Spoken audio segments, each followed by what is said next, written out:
So, it is the 1 year anniversary of January 6th, also known as codename 9/11 times 100. So, obviously, there is essentially a parade of millionaire, corrupt politicians, senators, House representatives out here telling us and crying about what a threat to democracy this deadly attack was. Deadly, of course, because one of the protesters, one of the insurrectionists, Ashley Babbitt, an unarmed woman, was shot by Capitol Police, by Lieutenant Byrd, a famously inept officer. But that still counts. That still means it's deadly. But among the millionaire congressmen telling us that this is a threat to our democracy is Ted Cruz, who called it a terrorist attack in front of the Senate. And it is an anniversary of a violent terrorist attack on the Capitol, where we saw the men and women of law enforcement demonstrate incredible courage, incredible bravery. But of course, it wasn't really a terrorist attack. I mean, the media likes to say it was an insurrection, senators like to say it was an insurrection,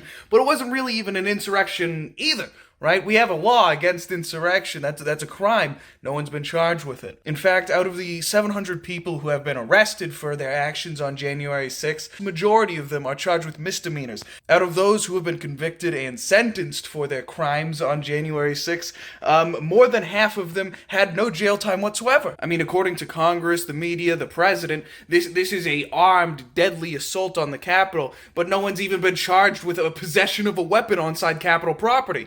According to what people have actually been convicted for up until this date, January 6th wasn't an insurrection or a terrorist act, it was a mass trespassing event, it was like loitering. So what's going on? Are there a bunch of secret MAGA judges and Trump prosecutors in Washington, D.C.? Well, I'd kind of actually say the opposite. There's a lot of instances, actually, of judges and prosecutors explicitly saying during court proceedings that they had biased opinions on the matter against the January 6 rioters. So they weren't charged with these crimes because they didn't commit them then. So of course we reached the conclusion that this is all political theater. I mean, to even entertain for a moment that this wasn't political theater, that they actually genuinely cared and were so upset and outraged and shocked by all of this, all the Democrats, all of the media, right? We'd have to completely forget the fact that they had stood by and watched and cheered as Black Lives Matter rioted and attacked federal buildings for months and months on end. I mean, after George Floyd's death,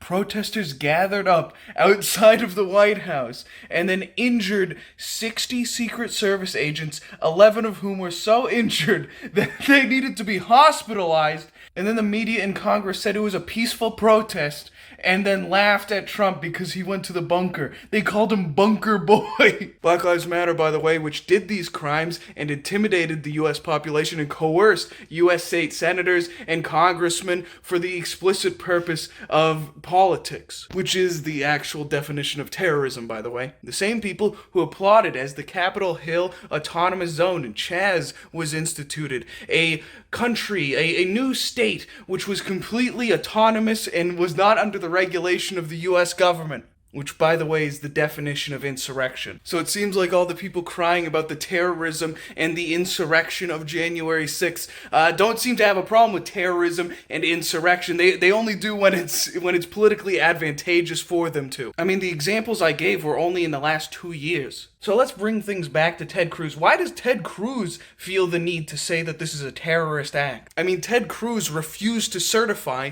the presidential election last year, which means that he thought that Joe Biden was elected into the White House in a fraudulent manner. He was not the true president of the United States.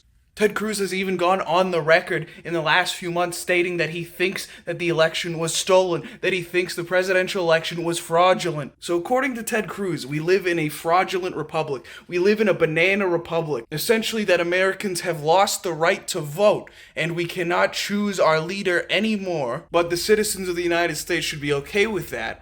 And any sort of violent action targeted towards the people who have robbed us of our right to vote, that is terrorism, and it should be shunned, and you should be prosecuted to the full effect of this banana republic we live in. Well, that thought process doesn't really make much sense, does it? Well, it actually makes quite a lot of sense if you take into account that he is a hollow, fake person, like most politicians. He doesn't have any principles. He doesn't choose what he says. He has a team of handlers who will tell him to say whatever he needs to say in order to appease the largest percent possible of whatever group he is trying to appease at the time. This is what I call Trump's largest blunder. He went into 2016 calling out the swamp, but the swamp is not simply an evil of the left wing. It is not the evil behind the left wing. It is the evil behind the corrupt institution which calls itself the U.S. federal government. The swamp is infiltrated and controls both right and left.